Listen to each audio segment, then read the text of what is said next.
नमस्कार, मैं जितेंद्र चतुर्वेदी। अरविंद केजरीवाल इन दिनों जो केंद्र सरकार ने अध्यादेश लाया है उसके खिलाफ समर्थन जुटाने में लगे हुए हैं और दूसरी ओर ईडी दिल्ली के उस शराब घोटाले में तमाम खुलासे करने में लगी हुई है जिसमें आपकी सरकार और आपके नेता फंसे हुए हैं।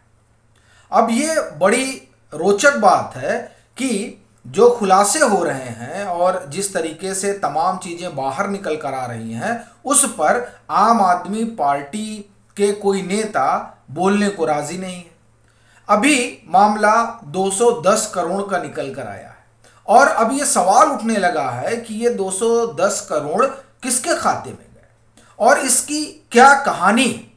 लेकिन बड़ी चीज़ ये देखिए कि ये मामला 210 करोड़ का हो या उस 622 करोड़ का जिसे लेकर ईडी ने बताया कि इतनी कमाई हुई इस न्यू एक्साइज पॉलिसी के जरिए, और फिर चाहे इसका हो कि ये जो न्यू एक्साइज पॉलिसी आई वो है इसलिए ताकि इसके जरिए जो है वो पैसा जुटाया जा सके। इन किसी मामलों में आम आदमी पार्टी की ओर से कोई भी बयान नहीं आया।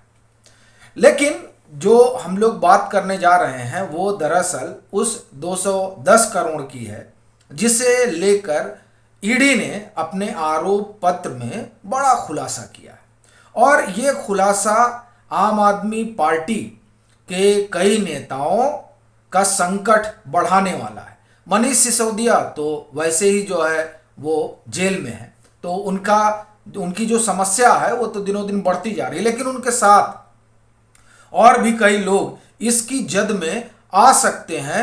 इस तरह की संभावना उस आरोप पत्र से निकल कर आती है जिसमें 210 करोड़ रुपए की कहानी बताई गई है। मामला कुछ इस तरीके का है कि दिनेश अरोड़ा जो आरोपी थे अब वो सरकारी गवाह हैं।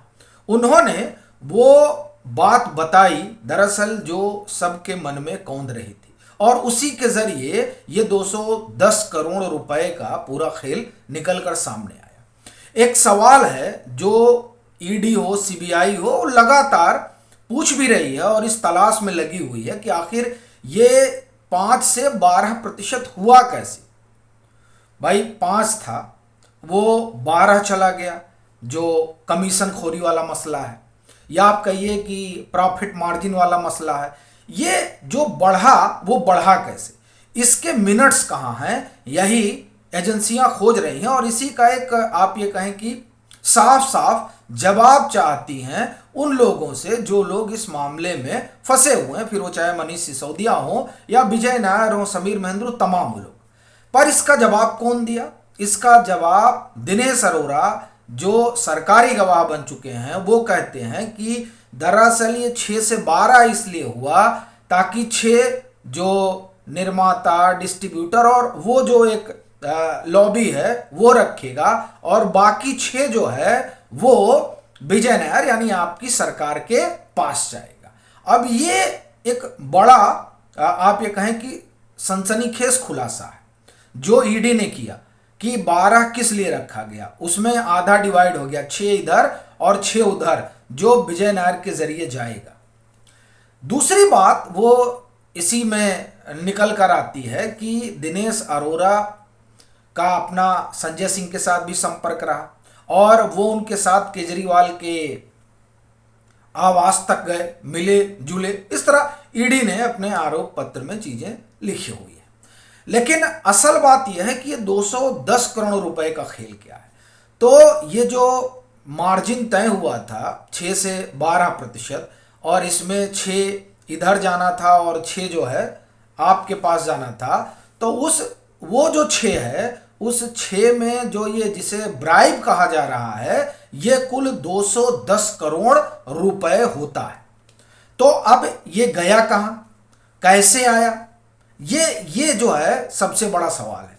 तो उसमें ये चार्जशीट में कहा जा रहा है कि जो एडवांस है उस 210 में से 100 करोड़ रुपए अग्रिम भुगतान हुआ और शेष जो 110 था उसको एक आगे जब ये न्यू एक्साइज पॉलिसी इम्प्लीमेंट हो जाती और तमाम लोगों को उसमें फ़ायदा मिल जाता, उसके बाद जो है 110 करोड़ रुपए और होने थे। और इसमें बड़ी चीज़ है कि इंडो स्पिरिट ही कंपनी एक नहीं है जो इसमें थी, इसके अलावा और भी कंपनियां थीं जो इस पूरे न्यू एक्साइज पॉलिसी में जिनकी हिस्सेदारी थी।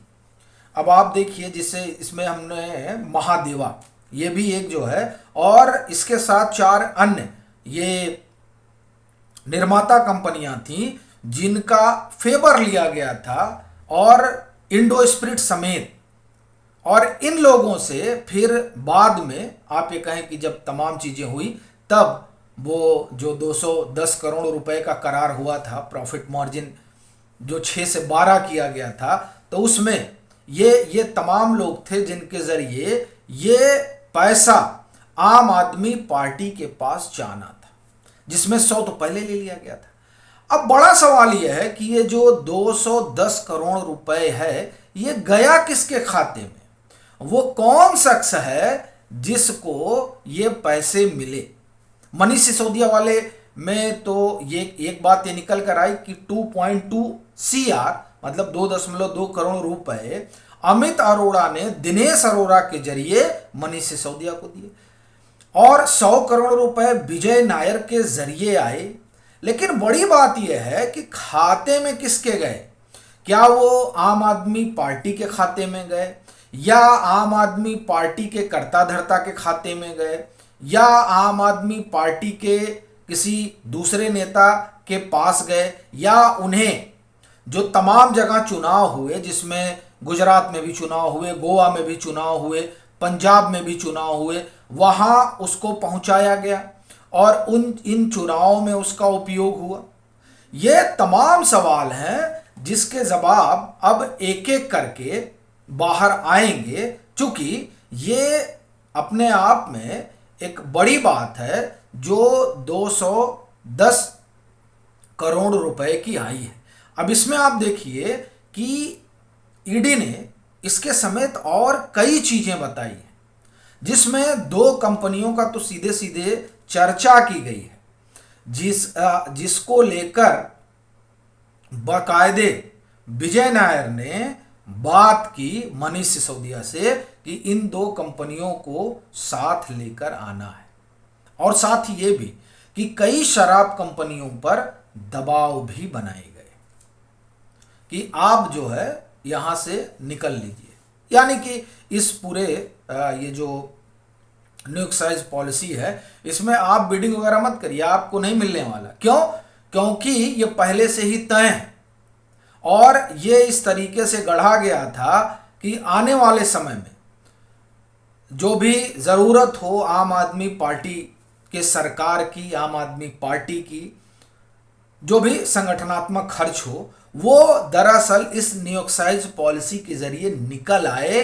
इस तरह की चीज़ें ईडी अपने जो आरोप पत्र है उसमें बता रही है, और ये जो तमाम चीज़ें हैं वो अरविंद केजरीवाल के लिए बड़ा संकट बनती जा रही हैं, क्योंकि अरविंद केजरीवाल तो ईमानदारी का दावा करते हैं, और उस ईमानदारी को ये जो ईडी का आरोप पत्र है वो कटघरे में खड़ा करता है।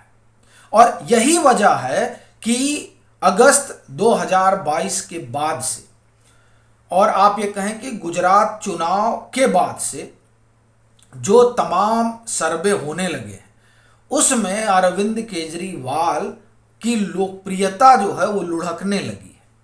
इसीलिए जब उनको माना जाता है कि फेस कौन होगा, तो फेस होने में जो कभी 5-6% हुआ करते थे, अब 3% पे आ गए। तो ये जो पूरा मामला है, इस मामले ने आपको तो नुकसान पहुंचाया ही है, लेकिन जो सबसे बड़ा सवाल है वो ये कि ये जो 200 करोड़ हैं वो किसके खाते में गए, ये यक्ष प्रश्न है। और जो ये मनी ट्रेल चल रहा है, जिसकी चर्चा एजेंसियां बार बार की हैं, उससे ऐसा लग रहा है कि ये रहस्य भी खुलेगा।